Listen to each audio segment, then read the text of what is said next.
பார்த்துட்டு எல்லாரும் அரசியல் செல்வாக்கோட கிளம்புற டாக்டர்லாம் ஓ இருக்காங்க. சரி சரி, அதனால அதுக்கு கம்மெல்லாம் இருக்க வேண்டிய வார்த்தைலாம் நீங்கள் பேச வேண்டாம், புரியுதுங்களா? என்ன பேசுறீங்க? ஒரு குழந்தைக்கு வெயிட் பண்ணி உங்களை பார்த்தனா நீங்கள் மட்டும் உங்களை அறிவு இருக்கா கேட்குறீங்க?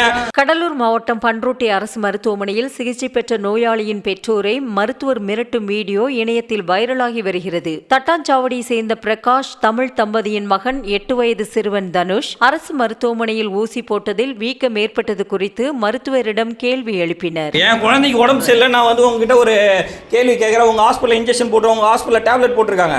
நீ என்ன கேட்க எப்படி இங்கே போகிறாங்கன்னா உங்களுடைய ஹாஸ்பிட்டலில் இருக்கிறத நீங்கள் எப்படி நீங்கள் அலோட் பண்ணுறீங்க? வந்து 1 ஹவராக வெயிட் பண்ணுறோம். 10 மணிக்கு வரீங்க, ஸ்கூலுக்கு போகிற புள்ள 9 மணிலேருந்து வெயிட் பண்ணுறாங்க. 2 மணி நேரம் ஓபி பார்த்துட்டு எல்லாரும் அரசியல் செல்வாக்கோட கிளம்புற டாக்டர்லாம் ஓ இருக்காங்க. சரி சரி, அதுக்கு கம்மெல்லாம் இருக்க வேண்டிய வார்த்தைலாம் நீங்கள் பேச வேண்டாம், புரியுதுங்களா? என்ன பேசுறீங்க? ஒரு குழந்தைக்கு வெயிட் பண்ணி உங்களை பார்த்தனா நீங்கள் மட்டும் உங்களை அறிவு இருக்கா கேட்குறீங்க? உங்களுக்கு எங்கே வேணால் போய் சொல்லுங்க, யார் என்ன கம்ப்ளைண்ட் பண்ணிங்கன்னு சொல்கிறீங்க. இதுதான் நீங்கள் பேசுறதா? உங்கள்கிட்ட பேசணும் அவசியம் இல்லைங்க. ஒர்க் இன்டரப்ஷனுக்கே வந்து பேஷண்ட் மேல கேஸ் போடலாம். ஐபிசி என் மேலே போடுங்கன்றேன். ஏன் ஃபஸ்ட்டு கேஸே உங்களுக்கு டோக்கனே நான் தாங்க நிற்கிறேன். என்கிட்ட என்ன பேசிட்டு இருக்கீங்க? வல்கர வார்த்தை விடுறீங்க, ராங்க வார்த்தை விடுறீங்க. என் சீட்டில் நீங்கள் வேணா உட்காந்து பாருங்கன்றீங்க. இதுதான் ஒரு ஹாஸ்பிட்டலில் சொல்கிறதா? வேலை செஞ்சு பாருங்க. நான் ஏங்க அதுக்கு தானே நீங்கள் இருக்கீங்க?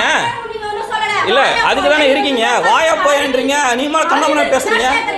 நீங்க இந்த மாதிரி சீன் கிரியேட் பண்றது எங்க வேணா வீடியோ போட்டுக்கோங்க. ஓ ஆனா உங்களுக்கு கடவுள் என்ன செய்யணுமோ அது ஏன் கடவுள்ல கொஞ்ச முன்னாடி தான் கம்ப்ளைண்ட் கொடுக்க போறேன் நீங்க ஸ்டேஷன்ல. செய்ய மாட்டாங்க.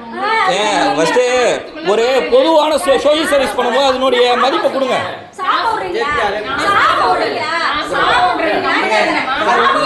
நீங்க கொஞ்சம் இருங்களேன்.